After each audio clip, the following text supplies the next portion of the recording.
In the shadow of the Obsidian Mountain, December 1920. The dense foliage of the Amazon rainforest was a world unto itself, filled with the vibrant cacophony of life that resounded in the humid air. Towering trees stretched high into the sky, their twisted trunks dipped in a palette of greens, browns, and the occasional phosphorescent hue. The air hung heavy with the scent of earth and damp leaves. It felt alive, pulsating with the energy of the hidden creatures that dwelled within. Explorers rarely returned from these depths, and those who did were often changed beyond recognition. The whispers of the indigenous tribe spoke of a dark power at the heart of the jungle, a force so ancient that it predated the coming of man. According to their legends, a mountain of obsidian lay at the center of this unseen realm, shrouded in mist and mystery. Some called it Montana, the La Noche, the Mountain of Night. It was said that miracles and horrors mixed with the black stone of the mountain, a portal to realms beyond human comprehension, where the stars remained indifferent and time ran in fractured streams. Dr. Elias Caldwell, a scholar of arcane texts and occult lore, arrived in South America with visions of discovery that tinged his heart with excitement. Armed with leather-bound journals and ancient maps acquired from obscure sources, he sought more than just the thrill of adventure. He sought truth. Guided by local tribes who had learned to navigate the labyrinthine landscape, Caldwell trekked through the thicket, the vivid greens and vibrant colors swallowing him whole. The journey grew increasingly surreal.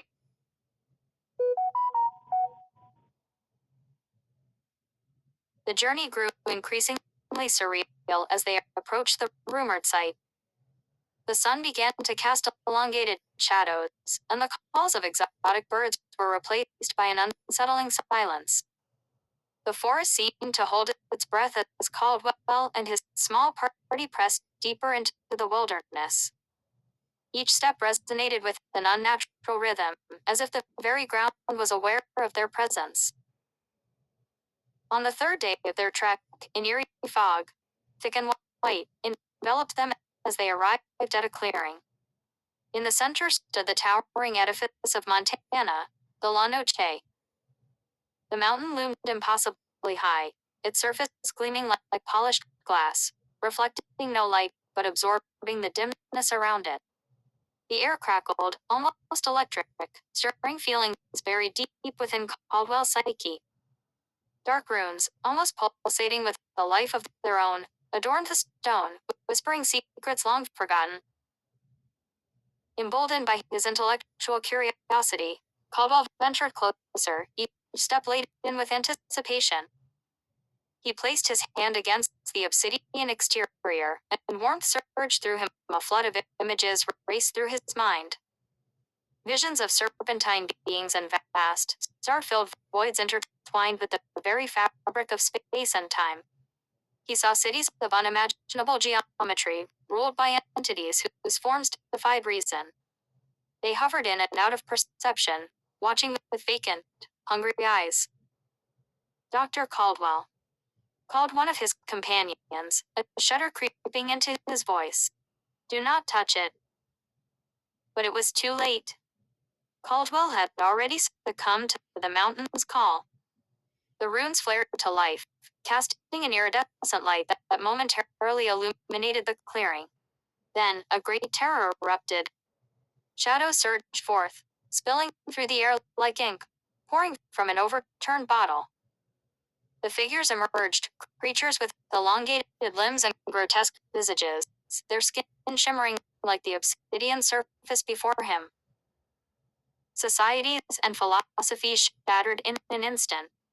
Caldwell's companions fell into a chaotic frenzy, driven by primal fear. The creatures' ageless watchers and wardens of the mountain poured out, their whispers interweaving with the rustling leaves, promising knowledge that burned brighter than any earthly light, yet too perilous for mortal understanding.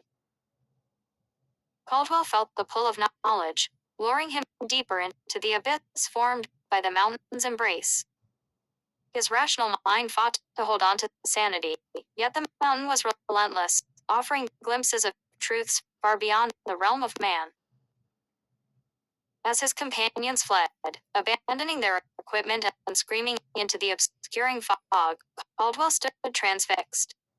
The boundaries of his understanding began to shift. The pain of paradox became ecstasy as ancient prophecies revealed themselves to him, woven into the very essence of the mountain. Finally, the ground beneath him began to tremble, and the forest responded, the trees shifting, groaning, unearthing roots that seemed to connect all things in a web of dark enlightenment. Caldwell felt both the agony and ecstasy of the universe expanding within, and he realized that he stood on the threshold of something immeasurable, a point between worlds. In that moment of realization, he could either embrace or resist. As shadow crept from the obsidian facets, he made his decision. With a final surge of will, he turned to flee back into the embrace of the jungle. But the mountain had its hold. The whispers pulled at him, the wild foliage swirled, and the hunt began. Days passed before the local tribes returned to the clearing. When they discovered the site where the doctor had ventured, they could feel the pulse of dark yet ancient magic in the air. They spoke of those who wandered into the dark and never returned, warning future generations of the obsidian mountain that promised both enlightenment and madness. The jungle enveloped the mountain of night once more, reclaiming its guardianship over the shadows. The wind carried whispers of Caldwell's fate, blending them with the songs of the forest, the eternal dance of light and darkness, knowledge and oblivion. A totem of mortality rested quietly in the heart of South America, testament to both fantasy and the twisted desires of the human soul.